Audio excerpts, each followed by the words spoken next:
Okay, hello everybody. So this is a live broadcast of myself, Philosopher King, aka Ibrahim, and Lily, aka PharaohHazard. We're going to be reviewing the sci-fi horror action comedy movie Deep Rising. It's a Stephen Sommers film, and it's got a pretty cool cast. Um, Famke Janssen's in it. Trent Williams is in it. Some other like bit players that are really cool are in it. And this is just kind of a fun, cool sci-fi action film. And it's kind of like it's like a goofy, fun movie, basically. So yeah. I guess to start off, so the beginning of the film, there's like these titles that come up, and this is talking about like, oh, there's these mountain ranges below the South China Sea, and they're like really deep, and man hasn't explored them, and a whole bunch of vessels have vanished, and it's all a mystery. And then there's like this POV shot of like something, right, swimming in the wreckage, and then the film starts with this crew of people on a boat, and they're like, it's like torrentially raining, and it starts off really kind of funny from the jump, right? So the captain is Finnegan, who's Trent Williams. I feel like he seems like he's like a face that but I feel like I haven't seen many of his films where he's the lead. Yeah, I agree. Like, I feel like he just pops up in random things, like TV and movies and stuff like that. Sometimes they're B movies, sometimes they're like mainstream movies or whatever. But no, I definitely recognize him, but I feel bad that I can't name anything I know he's been in, if that makes any sense. Another 90s movie that I remember him in, he was the villain in The Phantom. I don't know if you remember that movie. I have not rewatched The Phantom in a long time. I remember my brothers rented it from the video store down the street, and I just remember a purple costume and kind of checking out and being like, I'm going to go ride my bike to the library. Even then, I was just like... Yeah, I think I saw that in theaters. I tried to rewatch it maybe about 6 years ago, and the beginning is like terrible, and I just had to quit. Yeah. I think I definitely need to watch it, though. I really want to work up the courage. Yeah. If I can find it for free, I'm not going to pay for it, though. Yeah, maybe it's on Tubi or something. But yeah, so he's been around a lot. He's done a lot of different things. And the other guy, I forget the guy's name. Let's see if I can find it. I forget the guy's name, but the guy he's the guy who plays Benny in The Mummy. Kevin J. O'Connor. I love Kevin J. O'Connor. I gotta be honest. He's been in some good films too. He was in There Will Be Blood as well, and he's really good in that. But he's like a Stephen Sommers mainstay. He's in I think like they're friends actually in real life. Yeah, I would believe it, because he's in like and he's amazing in The Mummy. I think like they should have brought Benny back in like at least one of the sequels. But he's really funny, and he just works. He's also in Van Helsing. He's in the Van Helsing movie as well. He's like Igor or something. He's Igor, yeah. You can still tell it's him. You can still tell it's him, because I feel like he uses the same accent, except in Deep Rising. He uses probably the same accent in every movie that he does with Stephen Sommers. And it's great. He always delivers. He does always deliver for Stephen Sommers, and it's really fun. They have a good rapport. So I'm gonna play a clip from like the beginning of the film, just to like give a sense of like what the movie is like from the jump.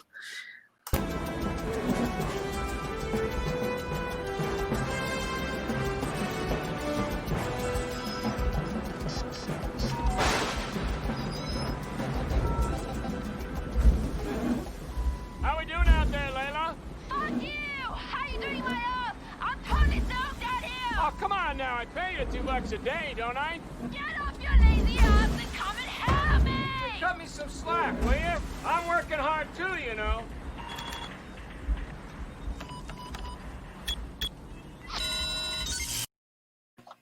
Yeah, I thought that was like a really funny way to start the movie. It's like, it's obviously pretty comedic, and there's already like, you can feel the way that the rapport is between these people on the ship.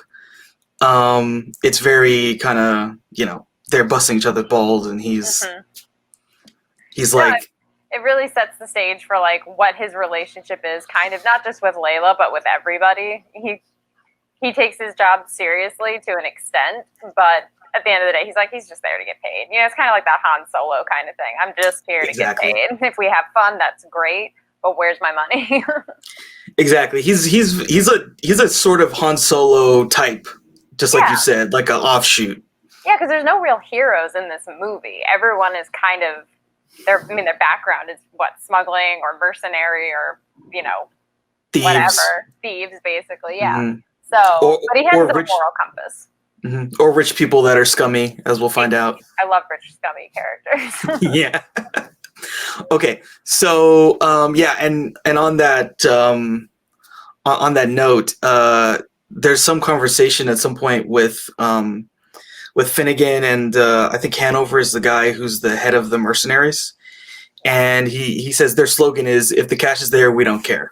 Yeah. So there you go. That's their whole thing. They have no moral compass. Yeah. Yeah. No, it's just like, we're gonna do it.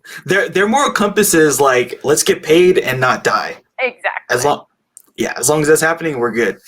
Yeah, Hanover's actually played by Wes Studi, who is also one of my favorite character actors. I love Wes Studi.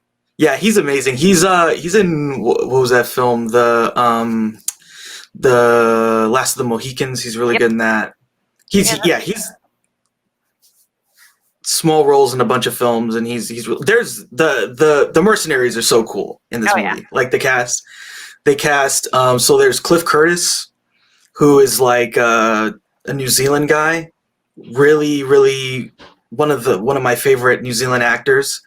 Clifton Powell, who's like just looks like your black uncle, like that's just how he looks. Damon Hounsou is in it, who's in the 90s he was kind of getting bigger. I think so. Amistad was like 97, so he had done that before doing this film, and then he'd done a lot of really good films in the 90s, and then he kind of like blew up, and now he just basically just does franchises. Gladiator really, like, I feel like put him on the map for sure, and he's amazing in Gladiator. Like he's amazing in Gladiator. He really steals every scene he's in. Yeah.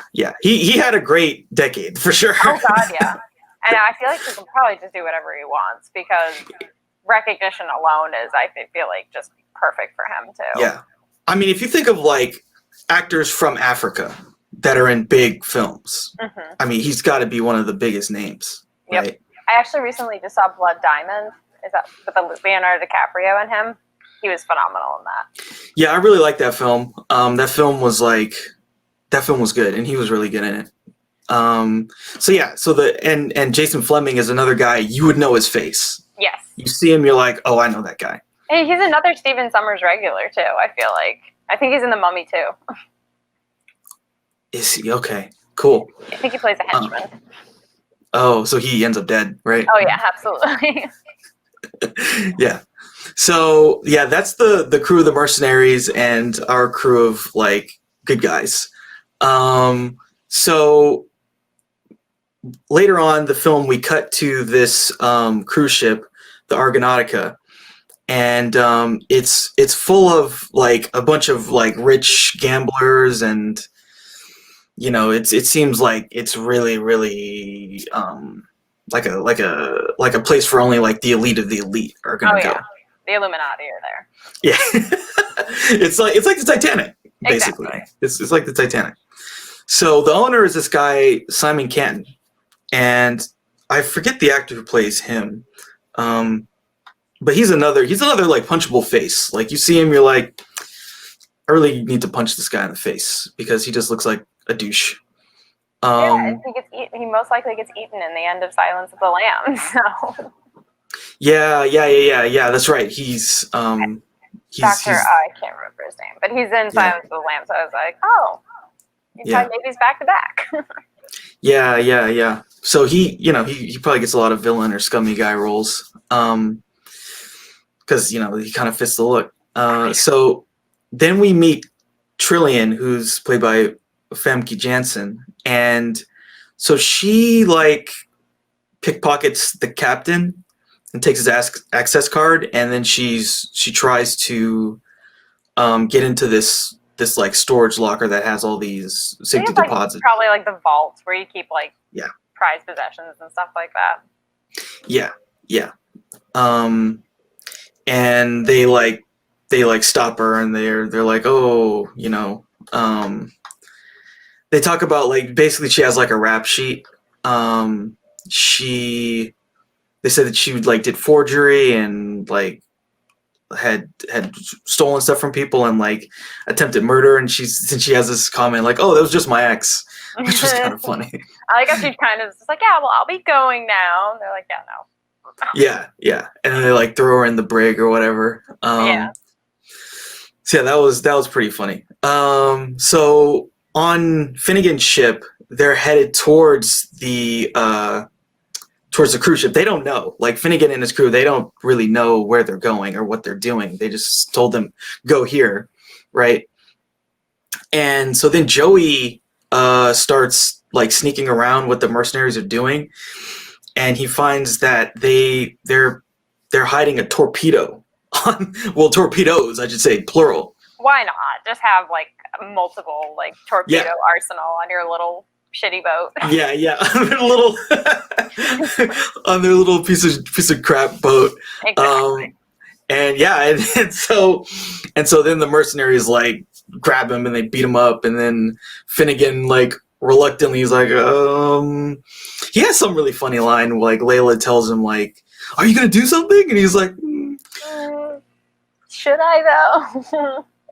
Yeah, something along those lines. Like, and then again, that's his moral compass. You know, he Mm-hmm. does the right thing. He stands up for his buddy and stuff like that, even at own personal risk. So, no, that was good. I'm glad. I actually did think he was just gonna let Joey just keep getting the shit kicked out of him, which he let it go on a little too long, in my opinion. He did let it go on for a while. He really let him take a beating, teach him a lesson, right? Probably don't sneak around. I mean, these guys are seriously armed and dangerous. Especially with these guys that are like pretty sketchy. Yeah. Like one thing that we get established when we see all these mercenaries is that they're pretty hardcore, pretty sketchy. They like to like fight and typical mercenary types. Yeah, plus they're all boasting and stuff like that, and like manly strength stuff. I don't know nothing about these things, but I know what I know from movies. Yeah, the typical like they act like teenagers, but they're like all probably only like 20s or 30s. But they have torpedoes. They're teenagers with torpedoes. They have torpedoes and guns that are from China or something. Yeah, that was actually kind of cool. I wonder if that was based on like a real gun or something like that. I like knowing. Maybe. It looks very kind of like a Nerf gun. I feel like I've had Nerf guns like that. Oh, yeah, Nerf guns. With like the barrel that turns like that. Yeah. And then you lose all the Nerf darts. You lose, the darts are gone within 2 hours. Exactly. They're gone. They're just gone. And like before the internet, how are you going to get more? Well, exactly. You have to beg your mom to take you to Walmart or Target or Kmart. Yeah. You were just like stuck. And then you would like keep looking, and then you'd find one of them. And then you just reuse. You have to save that one dart for something really good, but you don't know what that good thing is going to be. It's like the golden gun. You got one shot, but it's the best shot you're ever going to get. Exactly. Okay, so on the ship, we see someone like disable they go into the systems operations and they like disable the cruise ship. And things get disabled and they're in the control room and they're like panicking. But then something else happens. Like the ship gets like hit from underneath. Like something happens to the ship. And we see people panicking and they're running around the ship, and like we see a woman go into a bathroom. Yeah, she gets sucked through the toilet. Yeah. I feel like the amount of blood that was used in the movie was actually appropriate because people are getting squeezed through very tight spaces, and it's really awful because there's literally just blood splatter like all the time. They have fun with it. They do. And they do have fun with it. we definitely see some scenes where there's like a lot of, like you said, blood or other human parts just like laying around. For sure. Okay.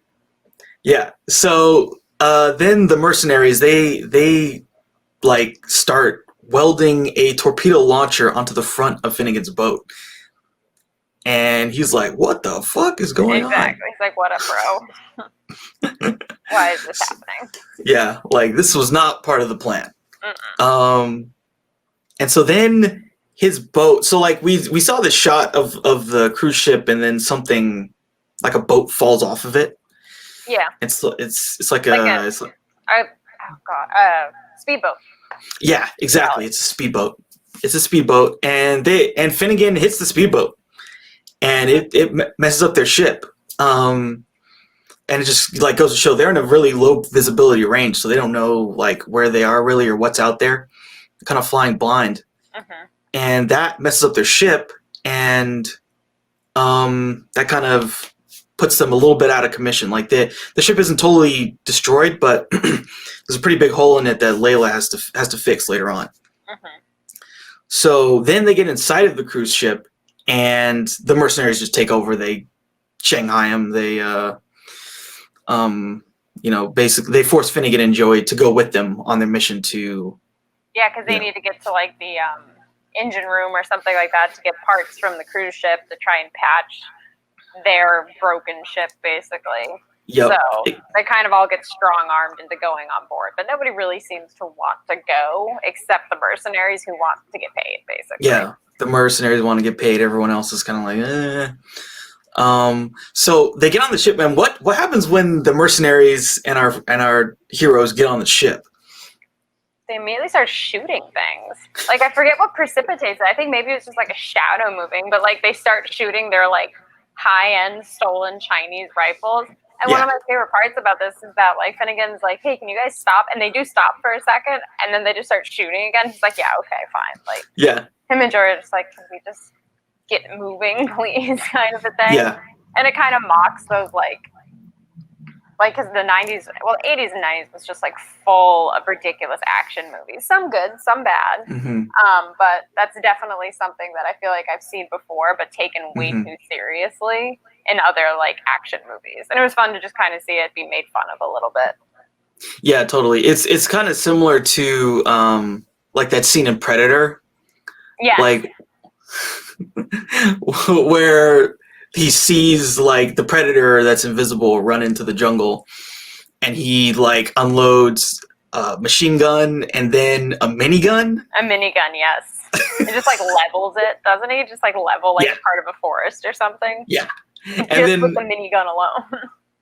Yeah. And then like 5 other people jump in and they just start blasting the tree line, hitting. I think they hit the predator once, right? They like poke him. Like I think it gets grazed. I don't even think it lands like an actual shot because it doesn't. I think that's when the predator actually has to like heal himself, and you kind of see it.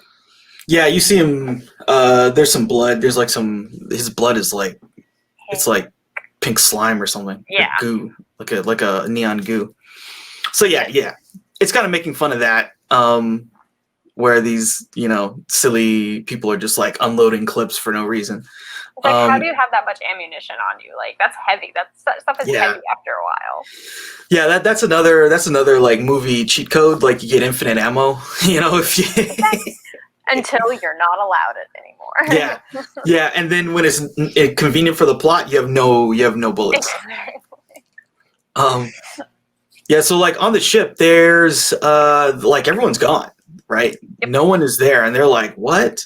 So they arrive like in the casino, and that's where they start shooting everything up. And no one's there, but there's blood everywhere. So they're like really confused. Pretty scary. Yeah. Because we saw the scene earlier, and it was like there were hella people. And now there's absolutely no one. So it's kind of like, what just happened? And we don't actually see what happens to them yet. Not yet. We have no idea what killed them or what happened to them, or if they got, sucked into the ocean or sucked up into the, into the air. Could be anything. So, meanwhile, so Leila is like trying to fix the ship. There's a giant hole in the ship, and they're taking on water. And so she's working on that, and there's some other mercenary guy who's also on the ship with her. And while she's like working, like something starts like coming at her from the ocean, and at some point she like gets pulled into the water, and that's like pretty bad for, you know, we're like, oh shit, like if she can die, right? Exactly. I was actually wondering throughout the whole movie, I was kind of waiting for her to pop back up again. Spoiler, she does not. But I was kind of like hoping, I'm like, oh, maybe she like got away or something. But I'm like, oh, okay, never mind. Yeah. Yeah, I feel like it's kind of important that this happens because, you know, it's like if she, because we like led to believe that she's like, you know, an important character. And untouchable, possibly. Because like, oh yeah, because, you know, this movie is kind of like the Suicide Squad, right? We expect, okay, a bunch of these people are going to die, but there's a couple of them that, you know, and especially the people that are going to die, you would expect are the mercenaries, right? Yeah. You think, okay, these mercenaries, they're all going to die, probably. Yeah. And then these scummy people that we don't like on the ship that caused this, they're going to die too because, you know, they deserve it or something like that. Yeah, Leila's kind of just an innocent character too. Totally. I mean, yeah, she's on Finnegan's crew, but like she's kind of just there to repair the ship because that's what she's kind of good at. Or what we're led to believe she's good at. But yeah, she's kind of like the most innocent character to kind of get taken away. So it is kind of sad. Yeah, it is pretty sad, and it kind of, you know, establishes, hey, you know, maybe anyone could die in this scenario. Yeah. So then back on the ship, like there's this funny line that Joey had. Joey's like walking around next to one of these mercenaries, like, and he just says like, "Whoa, man, what stinks?" And the guy just like slaps him. Yeah. And he's like, "Did I say it was you?" No, he has a lot of little funny lines like that. One of my favorite is when he looks at Trillian's character and he's like, "Can you just develop asthma like as an adult?" And she's kind of looking like what? Is that the most pertinent question right now? But he's like genuinely wondering. He's got a lot of good one-liners, and again, Kevin J. O'Connor is just so good at delivering those lines. Yeah. There's a lot of good like bits and like one-liners in this, and I think the there, you know, it's pretty memorable. Like there's a couple lines I'll show a clip of that are like really on point. So yeah, at this point, Joey and Finnegan are like down in the lower part of the ship that's been flooded, and they're looking for the parts, and they're like down there searching, and so then this one mercenary guy, he goes off by himself. Of course. And we all know what that means. And the thing gets him, kills him. He's dead. So he's gone. And panic ensues. Yeah. So yeah, panic ensues. So then, like, the other team, they are searching around the ship just to see where everyone's at. And so they find Trillian. They find where she's at. She's in that little, it's like the place where all the brig. Yeah. Exactly. It's a makeshift brig, but it's really, they store like food and stuff. And so then they enter the like that safety deposit area again. And so do you remember what happens when they open the door? I did not see that coming. With all of the things that happen in this movie, that was definite. That might have been one of the worst ways somebody went in the movie. Yeah. And not to the actor either. I was not expecting that actor in particular. Yeah. And, you know, like, boom. And obviously it's an accident. Yeah. Well, and everyone is shocked by it. Yeah. So Damon Hounsou's character gets an axe in the head from other people. Money. Right? So he gets an axe in the head from other people, from a person. So he doesn't even get killed by. Yes, exactly. He doesn't even get killed by the monster. Yeah. So, and it's pretty shocking. It's like, whoa, like he died like that, and it's kind of it's shocking and kind of funny. Yep. But also like it's like, oh shit, that sucks. He was But- so excited. Yeah. But it just shows you this movie is playing for keeps. Anything can Oh, happen. yeah. Oh, yeah, you can get killed by just, like, some douche in a tux who's hiding in a vault or a giant sea beast. Like, it really doesn't Yeah. matter. It really doesn't. There's, It does. Like, no one is safe. It does not matter. Yeah. No one's safe. And then the mercenaries open fire on him straight up. They kill, like, 3 innocent people or something like that. Yeah. They Yeah. don't kill anyone that moves the plot along, but they do kill 3 innocent people. Yeah. Yeah. So the captain and the scummy rich guy, they're fine. Mm-hmm. Right. They need to be. We need those Yeah, ones we in need them. particular. And so then they're like, what the hell's going on? And they're like, oh my God, it's like there's a thing you don't understand, and then blah blah blah, you know. So now we're starting to get an idea, okay, there's some monster on the ship, right? Yep. And they were just hiding, and a whole bunch of people are dead, and they just hid. So then we go back to Finnegan and Joey, and so then Cliff Curtis, then he gets killed too. Like the thing just comes out and freaking grabs him and kills him. Yeah, that was a rough way to go, because that engine room, he just bashes into everything. If the beast doesn't actually physically kill him, just blunt force trauma definitely killed him. Yeah. It was It was rough. It was definitely think of like what's the worst. There's one character who probably does get it. There's 2 people that like get it really bad. Mm-hmm. And then one guy we see him like so. We'll get to that, but yeah, there's one guy, he gets it really bad, and we see how bad he gets it. Yeah. Right. Yeah. Okay. So then Finnegan, Joey, and Trillian, they all meet in the elevator. And then the other mercenaries, they get on the elevator too. And so then there's this really funny scene. I'll play a clip from that too. There's a really funny thing that happens on the elevator between all of them. And let me just play this clip and then we'll see it.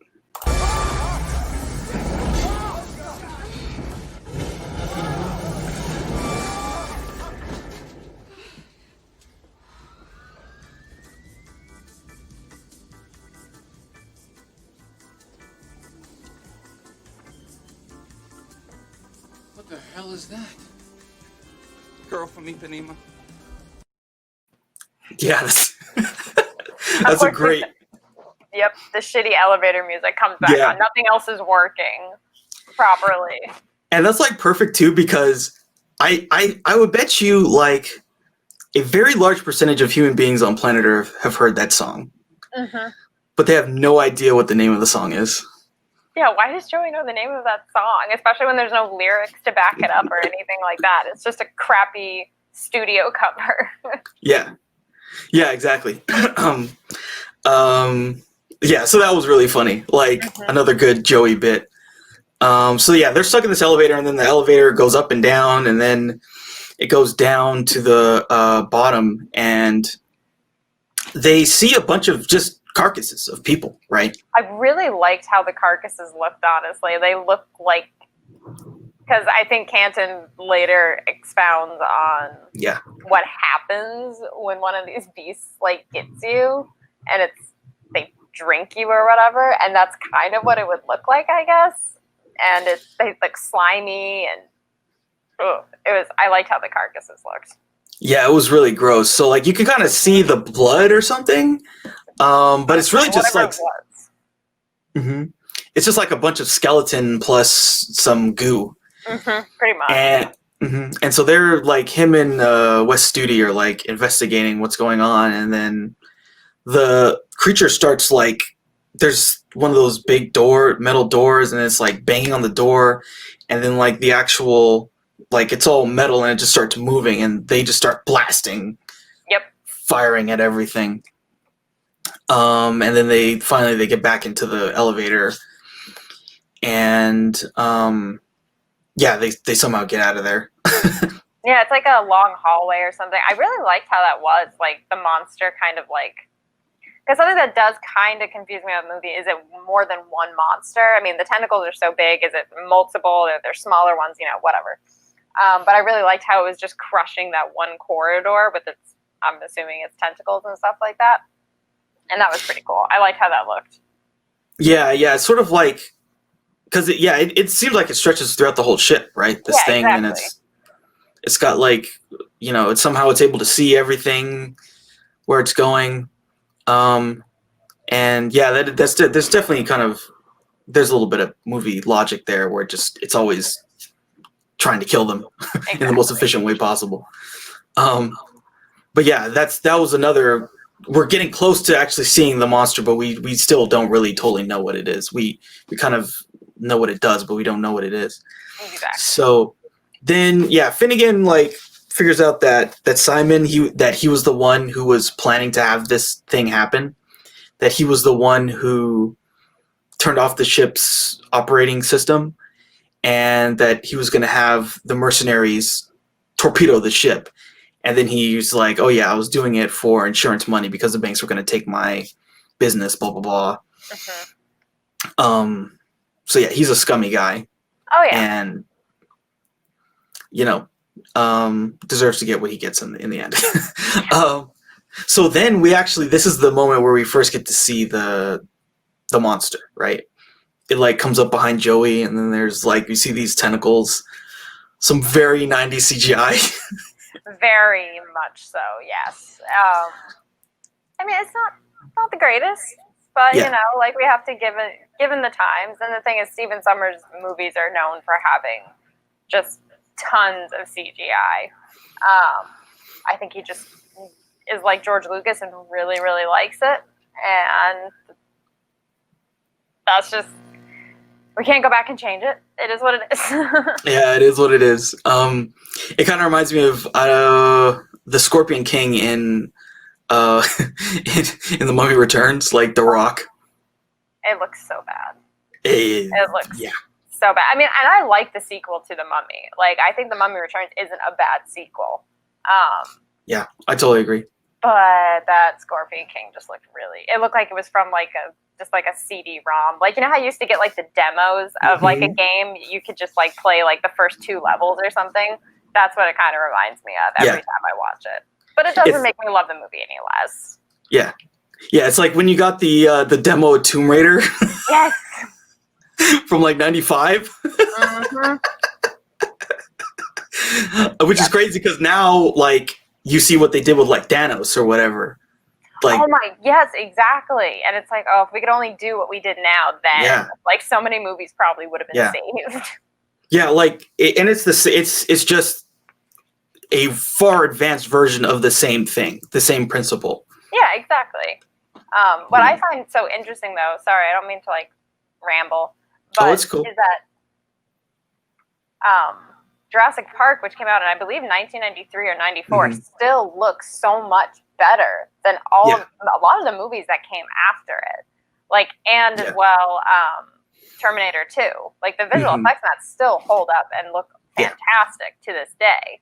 And I just always wonder, who did what differently? You know what I mean? I always wonder those things. Oh, okay, sorry, dog needs to get up.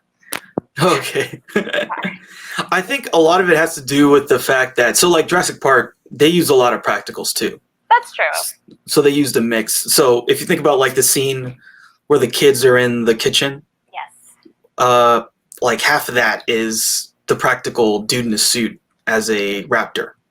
And that's true. And really, you only see the raptor's claw. I mean, it jumps on the counter at one point, and there is some physical movement. But again, Steven Spielberg is that learned suspense director, so he doesn't have to show you anything in order to scare you, which is always fantastic.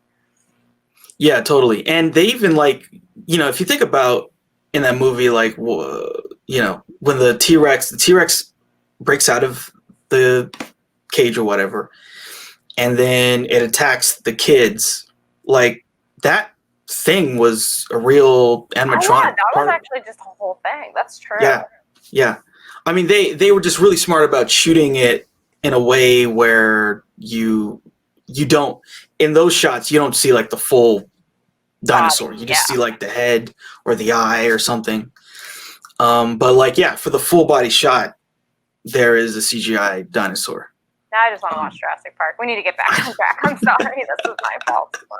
No, it's all good. It was a good segue because this thing is, it's very creepy though, because it's like got like these spikes on it, and like these, it's like a Hellion. Have you ever seen a Hellion? I don't think Like so. kind of a creature. Yeah, so a Hellion is like it's a similar thing to this creature, and it has these spiked mouths. It's like a Hellion is basically like the Solrak pit creature. Oh, okay. Gotcha. Yeah, that's the way I would put it. Yeah, and then in this scene we see the thing spit out one of the mercenaries from the ship. Honestly, I think that might have been the best CGI in the movie.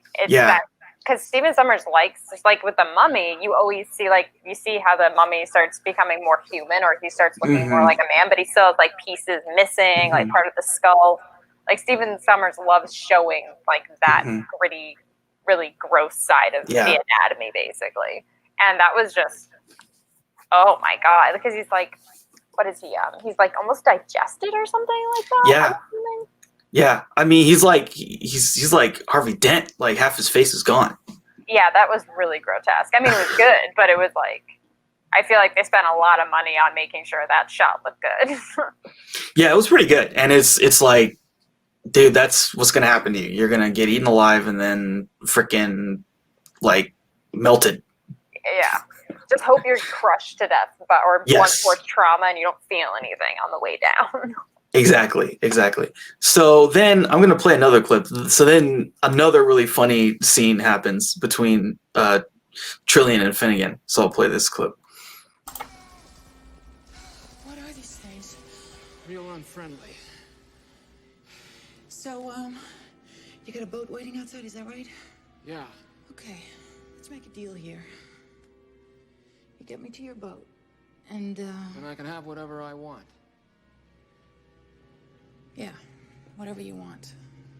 Can you get me a cold beer? Funny. That was great. That's probably my favorite line of the whole movie. He's got priorities, you know what I mean? He's got priorities. Oh, he's gonna need a drink after this. Yeah. Oh yeah. Definitely gonna need a cold drink after this one. So, and that's just like, again, it's like the Han Solo archetypal kind of, very quippy, very, you can't really know what to expect from him. Exactly. But always says like the right thing that's like really witty. Yeah, and at least he didn't go like the gross route or something like that, which is probably what she was expecting. Yeah. That's always nice. Yeah, I mean, that was a really cool performance because, like, you could tell she was like, oh, Sure. just like all the other guys, they want to have sex with me, blah, blah, blah. And by the way, this is Famke Janssen, like, basically at her peak. Because she was she was a Bond girl villain, femme fatale. And yeah, she was in a whole bunch of other stuff, and she's just like peak Famke Janssen. Actually, like, there's a lot of actors in this who were like constantly working through the 90s and stuff like that, and then suddenly kind of just blew up because I think X-Men came out in like 2000 or 2001, and that's roughly around the same time Gladiator came out. So you have these two actors who are just suddenly skyrocketed into a whole decade of just franchises or whatever else. Yeah, totally. And it's a really interesting kind of point in a lot of these people's careers because they kind of got even bigger later, but they were like on the ascent. And yeah, I mean, it just makes for a really interesting film, like, because you're just like, oh, I know these people from so many things. Okay, so yeah, and then Trillian, after this scene, Trillian saves Finnegan from like the monster thing, and she like pulls a gun on it and shoots it. So then we kind of get a sense of like what this thing is about. Like, it's kind of like we see in the scene, like Finnegan tries to pick up a gun, but it's attracted to the sound. So any kind of sound it will go towards and like attack. And then I think we see it like, I don't know, spit something out, something like that happens. So then later on, they escape the creature, but they're kind of stuck, and they have to figure out how to get out. And they're at this point where they have to swim across a kind of, so it's sort of like they're in, I don't know, I guess you would say the kitchen or something, and it's flooded. Yeah. And have to swim under this overpass to get to the other side so that they can, and they don't even know if they'll be able to make it if they get on the other side. They just have to swim and hope. Yeah. And Finnegan has this really cool speech about, because like one of the guys is like, okay, let's just have a last stand here. Let's just wait it out and blah, blah, blah. And then he's like, oh no, we're a fish in a bottle, and this thing it's like a squid, and the squid is just gonna pry its way in and eat us. Like we're not gonna make it. So Finnegan and like it's like three people, like Finnegan and like the head of the mercenaries and Joey, they swim across. Yep. And they're able to make it. Well, it's not Joey, it's actually Finnegan and the head of the mercenaries. Yeah, Joey stays behind, I think. Yeah, Joey stays behind. And then basically the creature attacks them again. The people that left, which is like Trillian, Joey, and the guy, the Clifton Powell guy. Yeah. Yeah. And so then they're like, okay, we gotta go. I don't know if we're gonna make it or not, but we gotta get out of here. So they just all start swimming, and then Clifton Powell, he's the next one to go. So he gets caught. This scene, this happened before, I believe, but this reminded me a lot of Alien Resurrection. I don't know if you remember that movie. I was literally just gonna say that. Even the green, like it's the same color, almost green, as when they're underwater and everything. Which I actually don't mind the third Aliens movie. Everyone else has their opinion on it, but I actually like it. The third one? Sorry.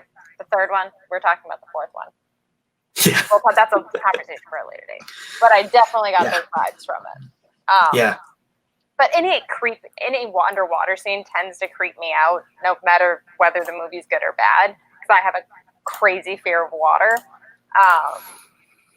So sea beast monsters or even aliens from another world crawling after me underwater freaks me out. Yeah, I mean it's scary stuff. Like, drowning that's a bad way to go. Yeah, but then you have a monster coming after you at the same time. Ugh, I hate the water. Yeah, it sucks. So fortunately for Clifton Powell, he pulls a grenade and he grenades himself and whatever there is of the monster so that he doesn't get eaten. Mm-hmm. So he sacrifices himself. So they're all together in this other part of the ship, and Jason Flemyng, he's like, nah, dude, we gotta take a stand here. I don't want to die. Blah blah blah. And the thing comes up right behind him, and he's able to kind of hold it off for a little bit. Yeah, he made a good stand. He really did. I just thought it was really sad how everyone just abandons him. Like, obviously, like, it's a big scary monster and everything, but everyone just slowly, like, leaves him. And I was like, that kind of sucks. Like, I thought you guys were bros or something. But yeah, they're bros for like a second, and they're like, nah, dude, you make your stand, and we're gonna get out of here. Exactly. And like you said, he made a stand for a little bit, but then one of those little tentacle things just like... Yeah, the tentacle got him, and he's done for. So then our friend Simon Canton basically tries to betray him. He like leads them to the bow of the ship, and the bow is pretty gnarly, right? It's like a lair, I feel like. It's definitely like, because you always have to have a monster's lair or something. So it's got all the bodies and everything, and yeah, it's pretty gross. It looks sticky. Yeah, tons of bodies, tons of skeletons. Just, it's really gross. So then they're like, dude, we gotta get out of here. So they start running. So Joey gets stuck with Hanover, and then Hanover betrays Joey. Yeah, what are we gonna feed it? Yeah. It's like, oh, we gotta, like, how can we get away from it?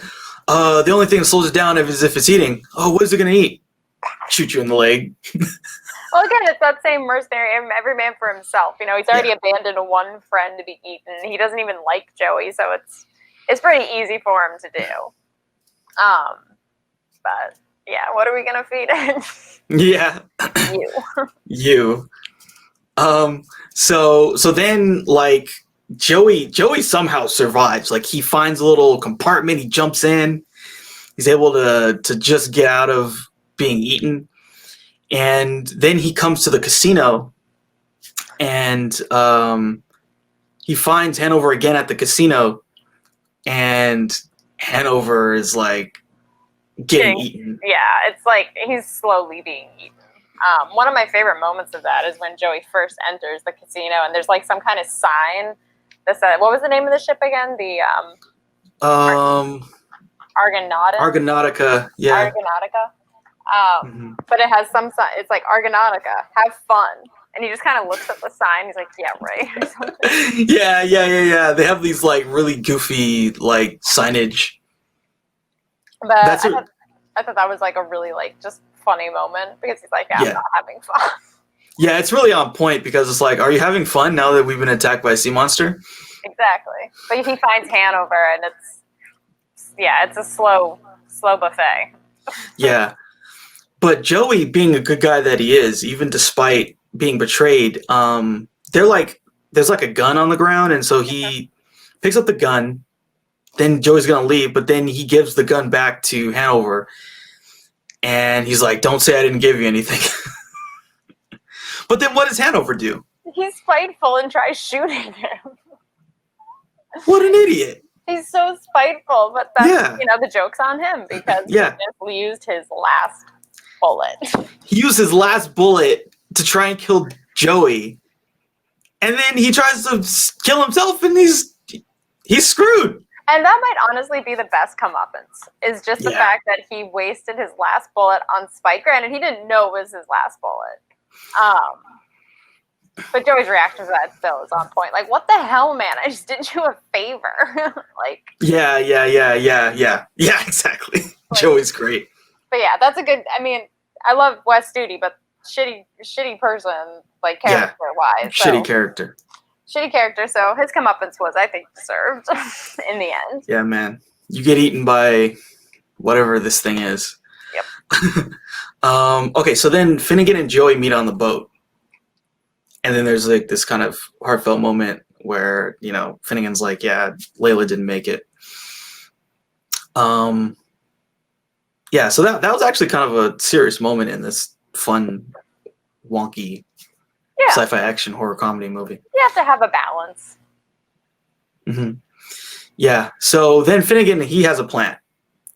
And his plan is to like, we'll find out what his plan is, but he's like, okay, Joey, you stay on the ship and then you do this and that, but I'll be back. And so meanwhile, I think somewhere around here, like, I forget if this was before or after, but like Finnegan meets up with Trillian, and then they're like, okay, we gotta get off the ship and like get, you go and you get a jet ski, and then I'll meet you here, blah, blah, blah. Yep.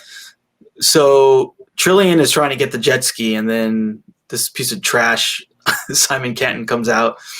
He's like, oh, I'm going to kill you, and I can't leave any survivors. No witnesses. It's like, really, dude? You're still worried about your insurance money? Yeah. Yeah, right. Like, when there's a freaking, like, okay, I forget what it's called, but there's this thing, Act of God. You just say, oh, there's an Act of God. I was attacked by a monster. Yep. You'll get your money. Like, you're just worried about trying to kill someone. Like, we're wasting time at this point. We should all just leave.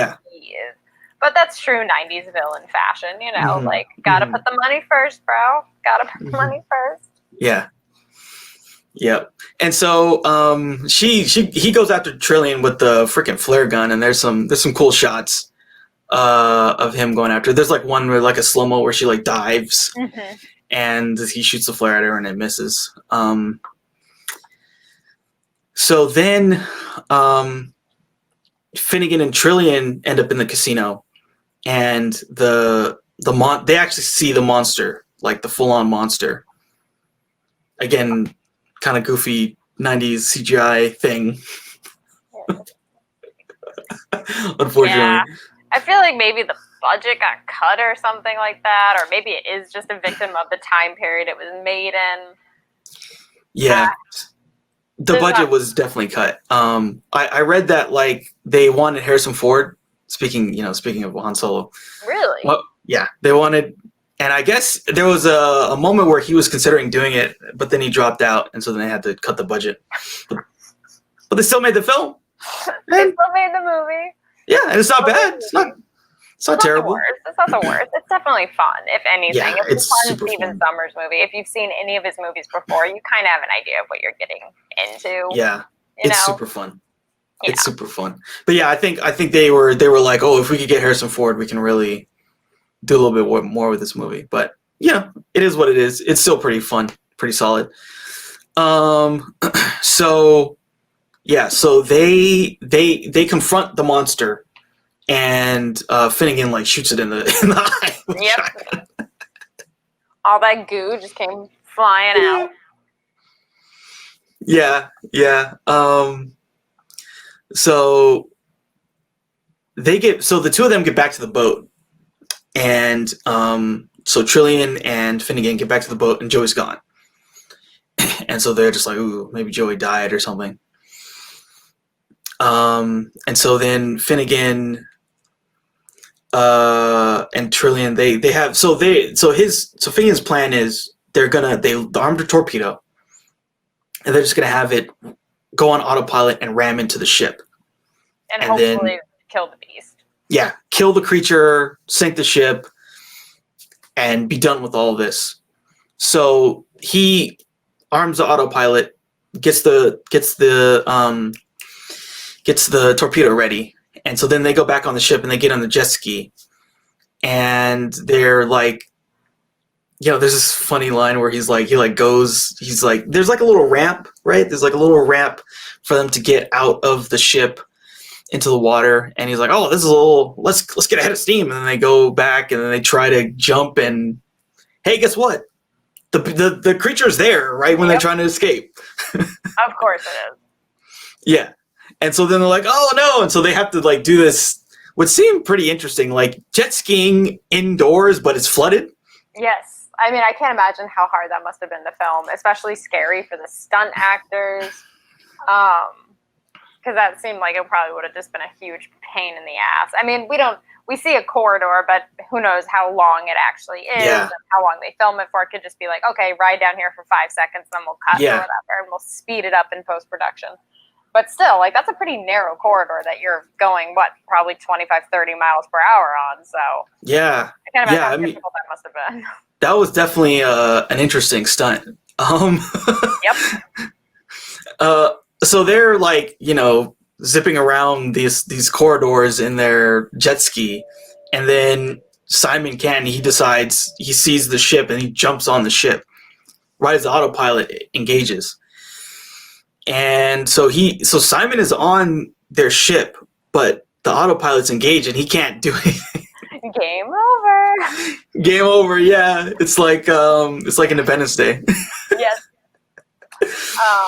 No, because it's funny is that his whole intention was to like at least just either destroy or badly injure the boat with a torpedo, and he does. He does, yeah.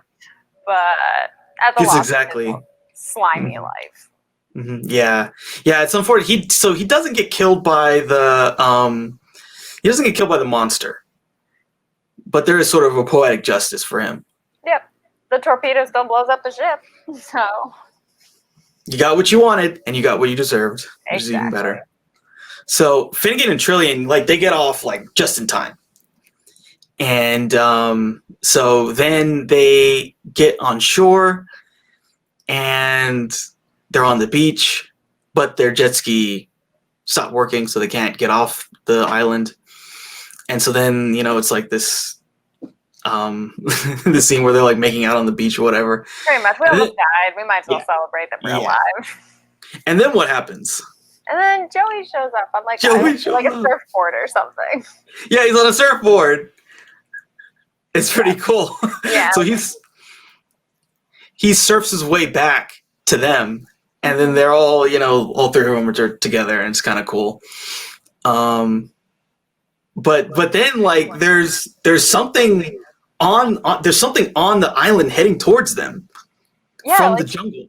You hear like this roar, and they're like, "Oh no, what now?" And it kind of pans out, and there's definitely something in the jungle. Yeah. Like, it's probably another monster of some kind. Because again, Stephen Sommers and his monsters. Mm-hmm. Yeah, he loves them. So yeah, I kind of like that it was like mm-hmm. the movie ends, but there's obviously a continuation that you don't see.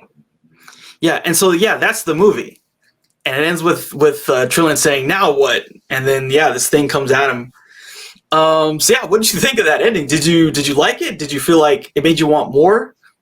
I mean, obviously, like the logical side of my brain is like, well, how are they going to get off the island and stuff like that? But at the end of it, I was kind of like, yeah, that kind of makes sense. Why wouldn't they run into another thing? Mm-hmm. Who knows what else is out there, basically. But yeah, I thought it was cute.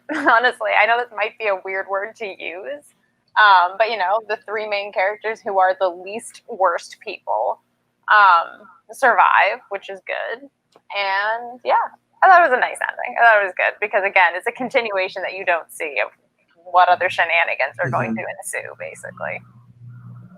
Yeah, I read that this movie was supposed to be like a lead into a Kong reboot. So, really? Yes. Oh, the island. Exactly. So they land on Skull Island. So that was supposed to be like King Kong. That was supposed to be Kong coming at them? It's supposed to be King Kong coming at him. And, could you imagine like Famke Janssen as like, the Kong love interest, I guess you could say. No, I can definitely see that. I can definitely see all of these characters transitioning into roles that would be in a King Kong movie. Yeah. Yeah, totally. You have your hero Han Solo type characters. You have your fight Kong. You have your smart buddy, and then you have your beautiful love interest. So. Yeah. Yeah. So that was the intent. Didn't happen. Right. Did not happen. Did not happen. Instead, we got the Mummy, which is pretty good. I'm fine with that. Yeah, I'm pretty fine with this getting the Mummy, and we didn't get another Kong until the Peter Jackson Kong. Yeah, that's a long movie. Yeah. That's such a long movie. That's the thing, though. I feel like I forgive some directors sometimes for making long movies. I'm like, well, if they have something to say, I'm a viewer. I might as well listen, even if I don't like it. So. Yeah. Yeah. So that was Deep Rising. Pretty cool, pretty fun. I thought it was really fun. I thought it was a very fun movie. There's a lot of movies that are just like very whatever, like they're just not good at all. There's nothing memorable. This film was memorable for sure. Yeah, it definitely had some memorable moments. Like I probably never would have watched it if we hadn't done this, if I'm being honest, but I'm glad I did. Because again, it was fun. And I have that love-hate relationship with Stephen Sommers where like half of his movies I like and the other half I'm just kind of like, yeah. This one kind of falls in the middle because I thought there was definitely some good moments in it. I'm not going to completely write it off at all. Cool. So what would you give a rating for this one? Probably a 6.5. 6.5, and a lot of that has to do with visual effects too. Yeah. So. Same here. I'd give it a 6.5. I felt like it was really fun. There's a lot of good one-liners. There's a lot of like elements that are really funny and cool. But yeah, the effects have not aged well. But the cast has aged well. Let's put it that way. The cast has definitely aged well. That's for sure. Like comparing this to like the actual Suicide Squad movie, like man, like this is way more fun. And it's the same premise. Oh yeah, the mercenaries themselves at least had to have known going into this. There's a chance that some of us aren't coming back, but that's why they're mercenaries. They don't care. That's what you sign up for. It's all about that paycheck and what's in the bank. Exactly. Yeah. All right, cool. So yeah, that was our review of Deep Rising.